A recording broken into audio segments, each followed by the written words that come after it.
अस्सलाम वालेकुम नाजरीन, मैं हूं आपका मेज़बान रफ़त सईद। आज एक्सक्लूसिव में हमारे मेहमान हैं सिंध के गवर्नर इमरान इस्माइल। उनसे हम पूछते हैं कि जो सिंध में एक सियासी कशीदगी नज़र आती है तहरीक इंसाफ और पीपल्स पार्टी के दरमियान, उसकी वजूहत क्या हैं? क्योंकि इन तमाम चीज़ों का ताल्लुक जो है गवर्नेंस से है और इस इख्तलाफात में, इन सारे मामलात में जो है उस पर बहुत असर पड़ रहा है। जबकि शहर में जो तरक्याती काम है उन पर भी कोई बहुत गैर मामूली काम होता हुआ नज़र नहीं आता। इन तमाम हवालों से हम गुफ्तगू करेंगे और हमारे साथ जो मौजूद हैं इमरान इस्माइल साहब, उनसे हम पूछेंगे। बहुत बहुत शुक्रिया गवर्नर साहब आज टीवी के लिए वक्त निकालने का। मैं पूछूंगा कि आप पीपल्स पार्टी से आखिर तनाज़ा क्या है तहरीक इंसाफ का, और इस सारे मामले को बेहतर कैसे किया जा सकता है? देखिए, बात यह है कि पीपल्स पार्टी और पाकिस्तान तहरीक इंसाफ दोनों हरीफ जमातें हैं और हरीफ ही रहेंगी।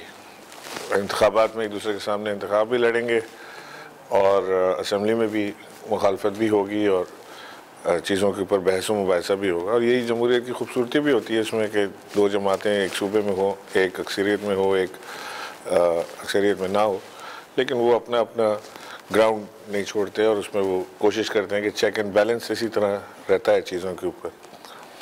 जहाँ तक वर्किंग रिलेशनशिप का ताल्लुक़ है तो मैं बारहा ये अपनी खिदमत ऑफ़र कर चुका हूँ पीपल्स पार्टी को कि फेडरेशन की तरफ से मुझे कोई ऐसा इंदिया नहीं है कि हमने कोई माज़ाराई की सियासत करनी है।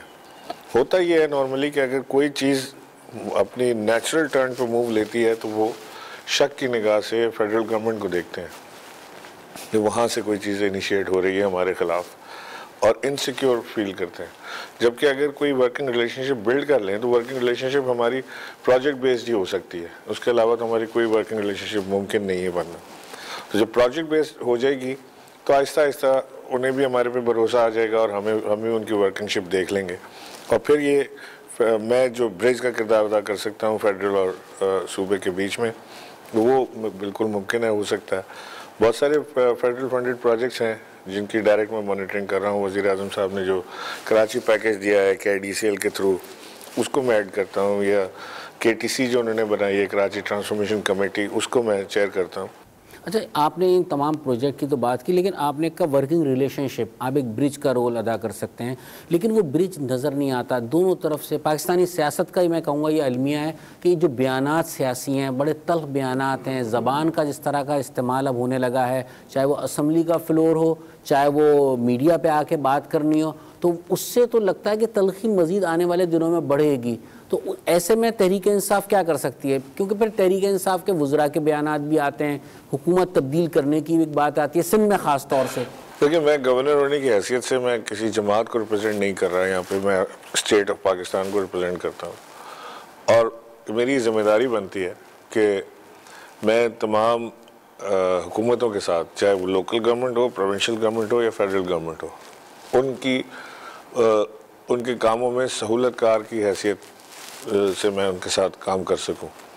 सहूलतकार की हैसियत से मैं तभी काम कर पाऊंगा कि जब mayor Karachi, mayor Hyderabad, mayor Sukkur, दूसरे सारे जो जितने अजला हैं वो मेरे साथ क्लोज लेजोन में रहें, CM जो है वो मेरे साथ क्लोज लेजोन में रहे और फेडरल हुकूमत जो है वो मेरे साथ क्लोज लेजोन में रहे और मैं इनके मसाइल उनको बता सकूं, उनके मसाइल इनको बता सकूं और कोई अंडरस्टैंडिंग पैदा कराने में अपना किरदार अदा कर सकूं। इसमें अगर कोई एक भी हरीफ ये नहीं चाहेगा कि वो टेबल पर बैठे या साथ बैठ के काम करे तो ये पूरा जो एक फसाड बनता है ये बिखर जाता है। फिर फेडरल हुकूमत सूबे की मदद नहीं कर पाती, सूबा की हुकूमत जो है वो नीचे लोकल बॉडी की मदद नहीं कर पाती और हम सबको एक दूसरे के मैंडेट का एहतराम करते हुए चलना है। अगर सूबे की हुकूमत को लोकल बॉडी का मेयर, मैं एग्जांपल दे रहा हूँ, पसंद नहीं है तो उन्हें बर्दाश्त करें, उसे लेके चलें क्योंकि वो इलेक्शन जीत के आया। अगर फेडरल को ये पसंद नहीं है सूबे का CM तो वो बर्दाश्त करें क्योंकि वो इलेक्शन जीत के आया, उसको लेकर चलें साथ। और अगर इन दोनों में से किसी को फेडरल हुकूमत पसंद नहीं है तो सब्र करें, बर्दाश्त करें और अपनी बारी का इंतज़ार करें। वो हुकूमत भी जीत के, इलेक्शन जीत के आई है, अवाम के मैंडेट पे आई है।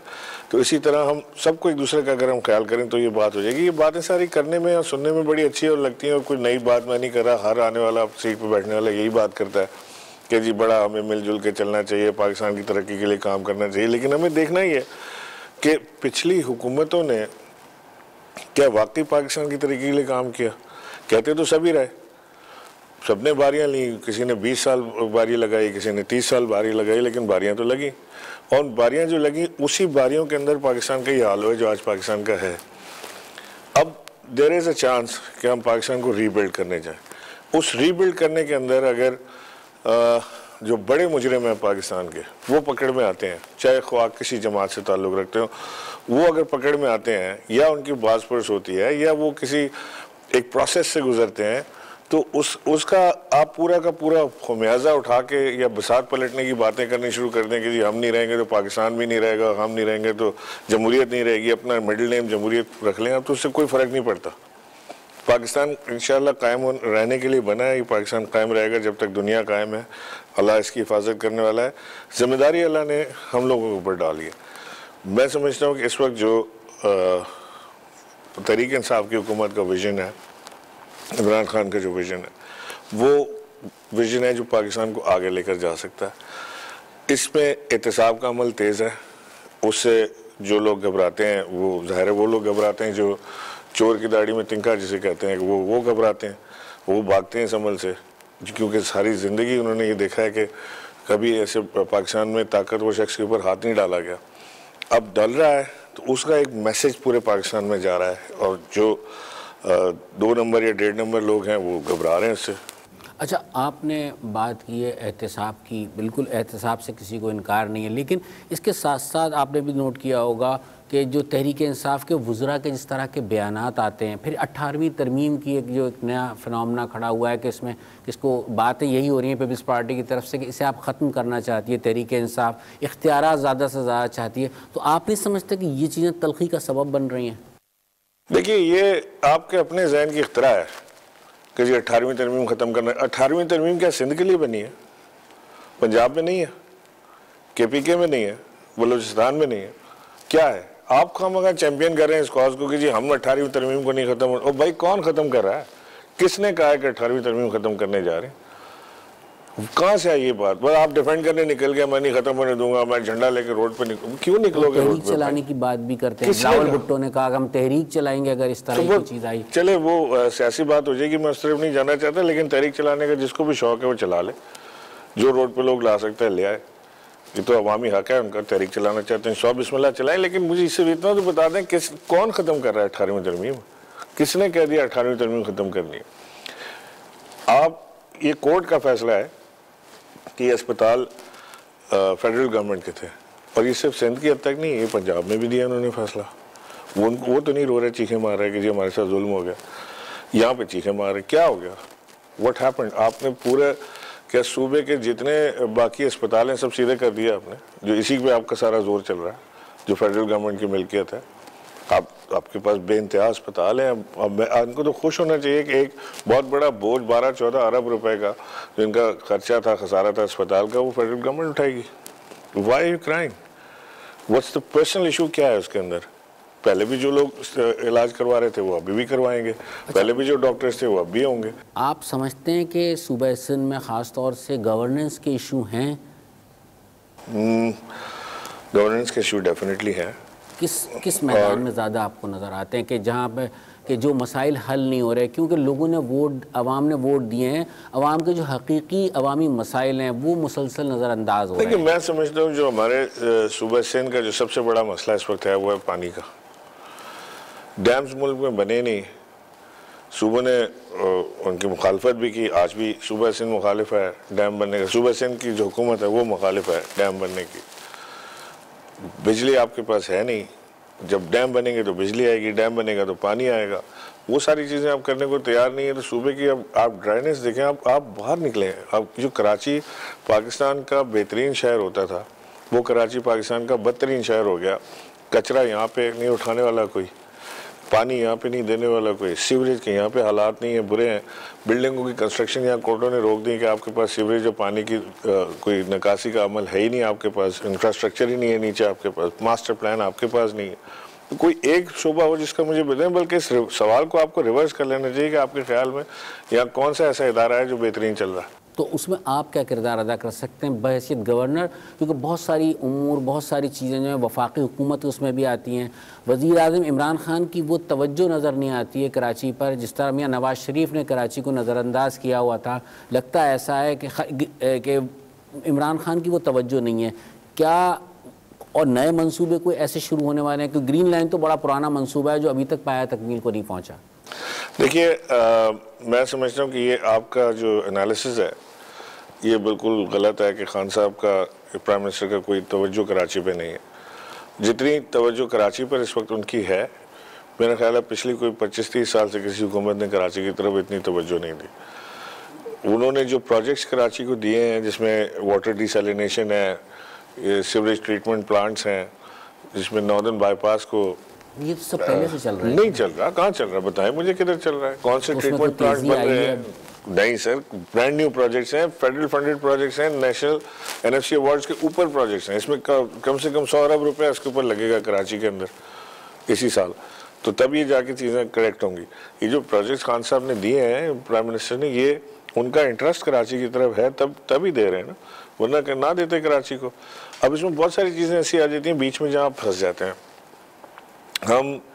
कराची का जो मलबा इस वक्त है, जो कराची के अंदर हुआ है, ये कोर्टों के ऑर्डर के ऊपर जो डिमोलिश हुए, तजावज़ात को गिराया गया, इसका मलबा है। मैंने वसीम अख्तर से बात की कि मलबा उठाओ, कहते मेरे पास पैसे नहीं है। मैं पैसे सिंध गवर्नमेंट से मांगो, सिंध गवर्नमेंट का फोर्ट है।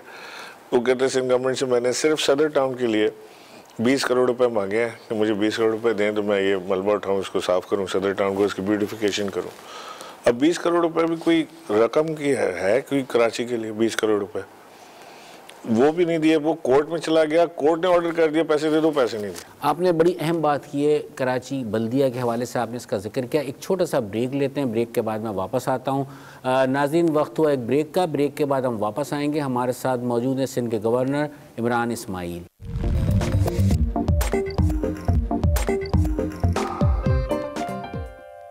वेलकम बैक नाज़रीन, ब्रेक के बाद हम हाजिर हैं। आज एक्सक्लूसिव में हमारे मेहमान हैं सिंध के गवर्नर जनाब इमरान इस्माइल। गवर्नर साहब, ब्रेक पर जाने से पहले एक बात हो रही थी कराची के हवाले से, आपने जिक्र किया मेयर का, फंड्स का जिक्र आया। एक तरफ तो सिंध हुकूमत ये कहती है एनएफसी अवार्ड के हवाले से कि वफाकी हुकूमत वो फुलफ़िल नहीं कर रही है, पैसों की कटौती हो रही है। बल्दिया कराची की अगर बात करें, मेयर का भी ये शिकवा रहता है। हम बरसों से ये बात सुनते चले आ रहे हैं कि फ़ंड्स नहीं है, फ़ंड्स नहीं है। आखिर अरबों रुपए के फ़ंड जाते कहाँ हैं जो बल्दिया कराची को भी मिलते हैं, एनएफसी अवार्ड के ज़रिए भी जो पैसा आता है, आखिर पैसा खर्च कहाँ हो रहा है? देखिए, ओवर एम्प्लॉयमेंट है हर इदारे में बेइंतहा, और जो फंड्स आते हैं उसमें से 80% जो है वो तकरीबन तनख्वाहों में चले जाते हैं, और 20% जो है वो तरक्याती कामों के लिए, स्कीमों के लिए मिलते हैं।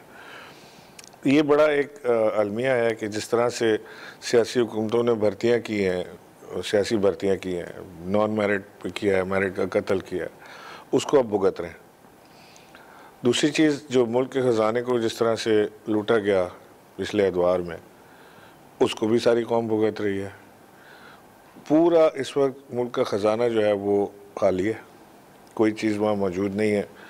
वज़ीर आज़म ख़ुद गैर मुल्की दौरे कर रहे हैं उसके लिए, ताकि वो अपने ख़जाने में कुछ डॉलर्स अंदर ला सकें, ताकि मुल्क सस्टेन कर सके। हमें IMF की टर्म्स पे जाके कर्जा ना मांगना पड़े, बल्कि हम अपनी, अगर हमें जाना भी पड़े, अव्वल तो हम अवॉइड करें, और अगर जाना भी पड़े तो अपनी टर्म पे हम उनसे कुछ पैसे हासिल कर सकें। क्योंकि ये तो सबसे आसान काम ये था जो हर हुकूमत करती है कि इक़्तिदार में आते साथ ही IMF के साथ एक बड़ा डील साइन कर लेते हैं, जो जिस रेट पे भी हो, जिस शराइत पर भी हो, और आप मुल्क को 5 साल चला लेते हैं, और पीछे से फिर आने वाला जो है वो उसको रोता रहे।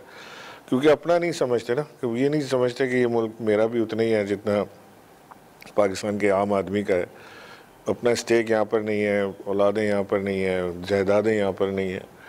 बस यहाँ से उस दिन का इंतज़ार होता है कि जिस दिन हुकूमत हमारी ख़त्म होगी तो या इलेक्शन हार गए तो बाहर चले जाएंगे, जीत गए तो फिर कंटिन्यू करेंगे। तो वो सोच और वो अंदाज़ को पाकिस्तान में अब बदलना होगा। पाकिस्तान के लोग भी तैयार हैं उसके लिए। जो थोड़ी बहुत तकलीफ़ इस वक्त आवाम उठा रही है, महंगाई की सूरत में कह लें या वसाइल की कमी की सूरत में कह लें, लेकिन लोगों को ये एहसास है कि अब हमारे मुल्क के ख़जाने को लूट नहीं रहा। तो अब इंशाल्लाह आने वाले वक्त में लोग इसकी जो तब्दीली के समरात हैं वो लोगों तक पहुँचना शुरू हो जाएंगे जल्द। माजी में तहरीक इंसाफ का एक मौक़िफ़ होता था MQM के हवाले से, लेकिन फिर हमने देखा सियासत में तब्दीलियाँ भी आती हैं। MQM आपकी इत्तेहादी बनी, उनके वोटों की मदद से ही वज़ीर आज़म बन सके इमरान ख़ान, और दीगर जमातें भी थीं, आपके साथ भी इंटरेक्शन हुआ उनका। MQM को शिकायत अब क्यों है? एक तरफ वो आपकी इत्तेहादी है, दूसरी तरफ जो आपकी पार्टी के रहनुमाओं के बयानात आते हैं उससे भी तलखी बढ़ रही है, ख़ुद MQM में भी बेचैनी पाई जाती है। इन सारी चीज़ों को कंट्रोल करने के लिए बहैसियत गवर्नर आप क्या किरदार अदा कर सकते हैं? मैं समझता हूँ कि MQM ये अल्ताफ़ हुसैन वाली MQM नहीं है, और हमेशा वज़ीर आज़म जो हैं वो कहते रहे कि अल्ताफ़ हुसैन ये MQM हमें कबूल है बिकॉज़ ये इसमें अच्छे लोग भी मौजूद हैं। तो अब जब उन्होंने एक हिम्मत की है, एक एफ़र्ट की है, उन्होंने एक हिसार से निकले हैं बाहर, तो दे आर वेलकम। पाकिस्तान की सियासत उनका हक़ है कि वो जैसे भी करना चाहें करें, और हमारे इत्तेहादी भी हैं हमारी हुकूमत के। तो मैं नहीं समझता कि MQM को कोई इस वक्त हमारी हुकूमत से तकलीफ़ है। वो अपने हमारे साथ बिल्कुल कंफर्टेबल सिचुएशन में चल रहे हैं। थोड़ी बहुत कभी कोई ऐसी बयानबाजी हो जाती है तो वो ख़त्म कर लेते हैं आपस में बैठ के। ठीक है, ख़ास तौर से जो आपके फिरदौस शमीम नकवी हैं उनकी तरफ से बयानात आना, कभी खुर्रम शेर ज़मान जो हैं उनकी तरफ से बयानात का आना, तो 2-3 रहनुमा ऐसे हैं कि जो मुसलसल इस तरह के बयानात दे रहे हैं तसलसल के साथ। तो उन चीज़ों को कंट्रोल करने के लिए भी कोई इक़दामात ऐसे हैं कि ऐसा कोई मैकेनिज़्म है कि ये तलखी ना बढ़े? नहीं, अगर ऐसी कोई चीज़ अव्वल तो है नहीं, क्योंकि MQM अभी इस पोजीशन में नहीं है कि आप लोगों के साथ अलहदा होने की बात करे, क्योंकि जो मौजूदा हालात के अगर तनाजुर में देखें तो MQM अभी उस पोजीशन में नहीं है कि कोई नहीं। MQM, मैं आपसे दोबारा अर्ज़ करता हूँ कि MQM बड़ी कंफर्टेबल सिचुएशन में है तहरीक इंसाफ की हुकूमत के साथ। और अगर कोई चीज़ ऐसी जैसे आपने अर्ज़ किया फिरदौस शमीम नकवी या खुर्रम शेर ज़मान की तरफ से कोई बात हो भी जाती है, वो लोग आपस में बैठ के हल कर लेते हैं मसले को, कोई इतनी बड़ी चीज़ नहीं होती उसके अंदर। अच्छा, कराची शहर के इंफ्रास्ट्रक्चर को बेहतर बनाने के लिए जिस तरह भी माजी में देखा आपने कि एक ड्राइव हुई जिसमें कि तोड़ फोड़ भी हुई, सुप्रीम कोर्ट के गो के अहकामात थे, लेकिन कराची में वो तरक्याती काम नज़र नहीं। शहर वैसा का वैसा ही है, शहर की सड़कें टूटी हुई हैं। फिर आप वो कह देंगे कि ये मामला गवर्नर के उसमें नहीं आते हैं, ये सिंध हुकूमत का काम है। लेकिन इस सारे मामले में कभी आपने वज़ीर आला सिंध मुराद अली शाह को एतमाद में लिया, उनसे बात की? वैसे तो आपकी मीटिंगें बहुत होती हैं, दोनों खुशगवार गुफ्तगू भी बहुत करते होंगे, लेकिन अमली इक़दामात की बात कर रहा हूँ मैं। देखिए, मैंने बड़ी बार उनसे बात भी की है इस बारे में, और मैंने उनको ऑफ़र भी किए हैं कि अगर आपको कहीं इसमें किसी चीज़ में आपको फेडरल गवर्नमेंट की ज़रूरत हो तो हमें बताएं। वो अगर वो समझते ही हैं कि शायद जो काम वो कर रहे हैं वो, या उनकी हुकूमत जो कर रही है वो बेहतरीन काम है, जबकि मैं समझता हूँ कि हर हुकूमत को गुंजाइश मौजूद होती है अपने आप को बेहतर करने की, अपने काम को बेहतर करने की, और अगर कोई एक्स्ट्रा हेल्प मिलती है तो उसको कबूल कर लेना चाहिए। तो हम एक्स्ट्रा हेल्प भी ऑफ़र कर रहे हैं, और हम ये भी कहते हैं कि अगर कोई काम नहीं हो रहा तो वो भी हमारे पे छोड़ दें, हम कर देते हैं।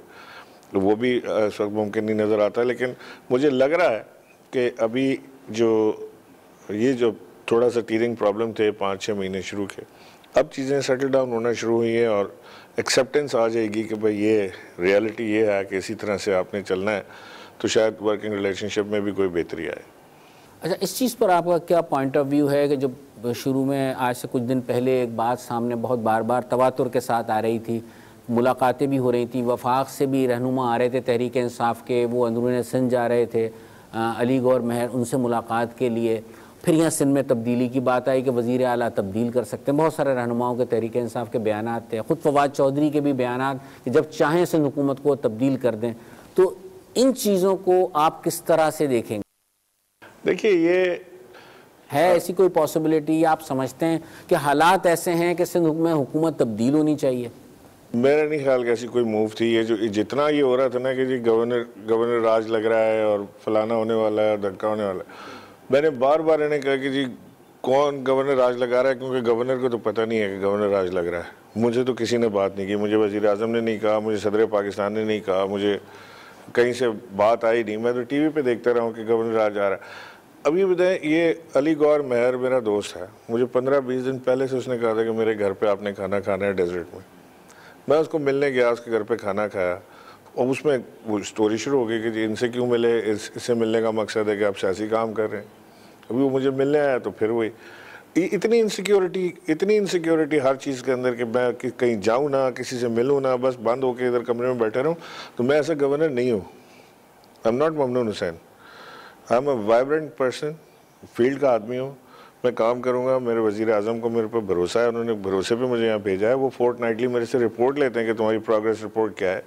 मुझे वैसे भी काम करने का शौक़ है। मैंने उनसे मांग के KIDCL के अंदर प्रोजेक्ट्स लिए हैं, मैं वो प्रोजेक्ट एग्जीक्यूट करूंगा। मैं आपको भी आज वेट करना पड़ा, वो वर्ल्ड बैंक वाले भी आए हुए थे, दूसरे बैठे हुए थे, प्रोजेक्ट की प्रेजेंटेशन हो रही थी। I am busy and I will be busy. मैं इस सूबे की भलाई के लिए जितना मुमकिन हो सकेगा करूंगा, इसमें कोई नहीं रोक सकता। अच्छा, आपने बात की अली गौहर मेहर की, तो मैं बात दोबारा उस तरफ आऊँगा, सियासत की तरफ ही आऊँगा। आपने तो उनसे मुलाकातें की, आपकी दोस्ती भी है, सब कुछ है, लेकिन सिंध में माजी में देखने में आया है कि मेहरों के साथ जब ताल्लुकात बढ़ने लगते हैं तो कोई तब्दीली का मामला होता है, कोई ना कहीं सियासी सिचुएशन को तब्दील करने की एक बात होती है। तो ऐसे ही तो नहीं उसको लोग देखेंगे फिर? नहीं देखें, कोई जैसे मर्जी लोग देखें, लेकिन अगर ऐसा कोई मूव होगी तो बिल्कुल खुल के होगी। कोई ऐसी मूव नहीं है, कोई ऐसी साजिशी माहौल नहीं है मुल्क के अंदर। They should try to understand कि अगर एक पार्टी इक़्तिदार में है, उसके रिप्रेजेंटेटिव्स हैं, वो जाएंगे, लोगों से मिलेंगे, वो अपना काम भी करेंगे। अब मुझे बताएं, गोटकी में देखने गया, तकरीबन 250 गैस वेल्स हैं वहाँ पे, 250 के करीब हैं कुएँ गैस के। वहाँ जो रॉयल्टी आती है सिंध को जो पिछले 10 साल में सिर्फ रॉयल्टी की मद में 330 अरब रुपया है फेडरल से। कितना आपसे मैंने कहा? 330 अरब। टेक्सास में ऑयल निकलता है ना, उसको रॉयल्टी मिलती है। अमीर, one of the richest state है अमेरिका का। आप जाएं, आपको एहसास हो जाता है लोगों की जिंदगियां बदल गई हैं वहाँ पे। ये गोटकी की किस्मत कब बदलेगी? 30% से ज़्यादा गैस पाकिस्तान की गोटकी से आती है। लोगों के पास गैस नहीं है, कब तक जुल्म करेंगे? लेकिन इन चीजों अगर आवाज उठाओ, आप बोलें कि जी आप गोटकी को गैस दें, गोटकी में लोगों के पास गैस, ये आपका काम नहीं। आप बिल्कुल इससे बाहर, आप सियासी बात करें। अरे सियासी बात क्या करें भाई? आपने गैस देनी है, वहाँ पे लोगों का हक है। आपने लोगों की ज़मीन पे से गैस निकाली है, आप 330 अरब रुपया आपको रॉयल्टी आई है, किधर लगा है? लेकिन जब आप एक्टिव हुए तो फिर ये भी कहा गया कि सिंध गवर्नर हाउस के अखराजात भी सिंध हुकूमत चलाती है, इस तरह के बयानात भी सामने आए। तो क्या इससे कहीं ना कहीं आके आपको ये नहीं होता कि आप ज़रा सा पीछे आएँ, आईनी हदूद में रहें? इस तरह का ख्याल आया जहन में? देखिए, आप इसको करते रहेंगे? अगर तब्दीली, नारा भी तहरीक इंसाफ का तब्दीली है। नहीं, तब्दीली तो आएगी इंशाल्लाह, क्योंकि मुल्क ऐसे चल नहीं सकता। तब्दीली तो इसके अंदर ज़रूर आएगी मुल्क के अंदर, और बेटरमेंट के लिए आएगी इंशाल्लाह।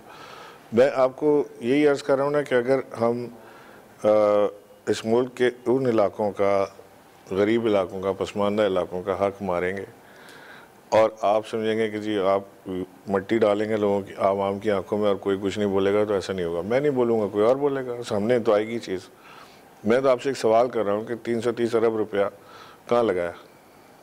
पता तो चले ना, बता दें किधर लगाया।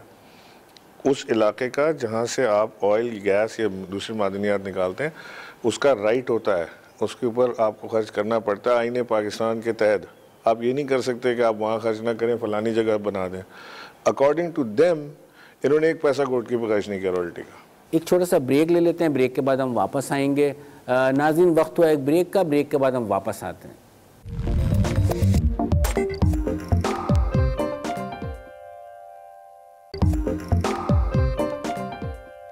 वेलकम बैक नाजरीन। ब्रेक के बाद हम हाजिर हैं। हमारे साथ सिंध के गवर्नर जनाब इमरान इस्माइल मौजूद हैं। उनसे हम सूबे में जो कुछ हो रहा है, चाहे वो सियासी सरगर्मियाँ हों, तरक्याती कामों, उनके हवाले से हम बात कर रहे हैं।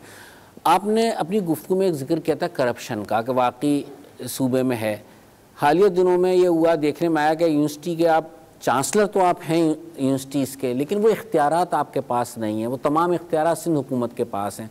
तो फिर इस बेख्तियारी में चांसलरशिप जो है वो कैसी लगती है? फिर मैं इसमें आगे कुछ यूनिवर्सिटी के मामला, तालीमी इदारों के मुतालिक भी आपसे बात करूँ। देखिए, मुझे बड़ा अफसोस है कि जहाँ अपनी बारी आती है वहाँ पे तो 18वीं तरमीम याद आ जाती है, और जहाँ आप दूसरे के इख्तियारात ले लेते हैं just because you have the majority, तो उसमें आपको नहीं कोई चीज़ ऐसी याद आती। मैं समझता हूँ कि यूनिवर्सिटी के चांसलर के पास यूनिवर्सिटी के इख्तियारात भी होने चाहिए। यूनिवर्सिटी चलाने के लिए पैसा कौन देता है? HEC। HEC किसका इदारा है? वफाकी हुकूमत का। पैसे वफाक दे, चलाएं आप, गवर्नर को आप साइड पे कर दें, और फिर आप जमहूरियत का राग डालें कि जी जमहूरियत बड़ी ज़बरदस्त। ये जमहूरियत नहीं है। जमहूरियत मिलजुल के जो जिसका इख्तियार है, जो जिसका है आइन के मुताबिक, उसको देने का काम है। आप सिर्फ आपके पास इख्तियार आ जाए, जिस दिन आप मेजॉरिटी आ जाए, आप सारी चीज़ें अपने काबू कर लें, किसी को कुछ ना करने दें और ख़ुद भी ना कर पाएँ, तो ये मुनासिब चीज़ नहीं। कोई ऐसी चीज़ जहन में कि अगर यूनिवर्सिटीज़ में जो करप्शन है उसके लिए भी आप आगे बढ़ेंगे, कोई काम करेंगे? हालिया दिनों में सिंध यूनिवर्सिटी के हवाले से आया 71 करोड़ रुपए का, एंटी करप्शन ने उसकी इंक्वायरी की, वो फाइल भी बन गई, रिपोर्ट भी आ गई, लेकिन वो दाखिले दफ्तर कर दी गई। बड़ा अनफॉर्चुनेट है, क्योंकि ये हमारे मुल्क के मुस्तकबिल के जो मेहमान हैं, जो बच्चे, उनका हक़ है ये। बजाय इसके कि हम उन्हें बेहतरीन तालीमी मौक़े फ़राहम करें और उनकी यूनिवर्सिटीज़ को बेहतर माहौल फ़राहम करें, हम उसे और बर्बाद कर रहे हैं।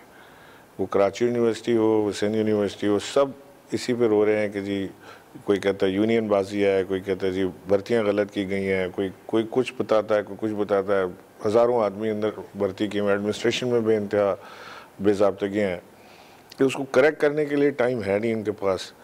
तो इख्तियार है आपके पास? मेरे पास नहीं है, मेरे पास कोई इख्तियार नहीं, अलावा वो कॉन्वोकेशन पे जाके डिग्री बांटने का और कोई इख्तियार नहीं है मेरे पास एज। तो तहरीक इंसाफ को तो यूथ की आवाज़ समझा जाता था, लेकिन आप ये देखें कि जो यंग लोग हैं, रिटायर्ड लोगों को ही मुलाजमतें दी जा रही हैं, रिटायर्ड लोग ही उन ओहदों पर आ रहे हैं, जो प्रोफेसर्स फारिग होते हैं, यंग लोग जो हैं अभी भी उस तरह से आगे देखिए, एक चीज़ तो मैं आपको ये बताऊँ कि जो प्रोफेसर्स असातिज़ा जो फारिग होते हैं, वो हमने बड़ा एक आई शुड से कि थोड़ी ज़ाती है कि उन्हें आप रखते नहीं वापस, और वो सारे के सारे जो हैं प्राइवेट यूनिवर्सिटीज़ में जाते हैं, पूरा तजुर्बा अपना 20 साल का 25 साल का तजुर्बा लेके।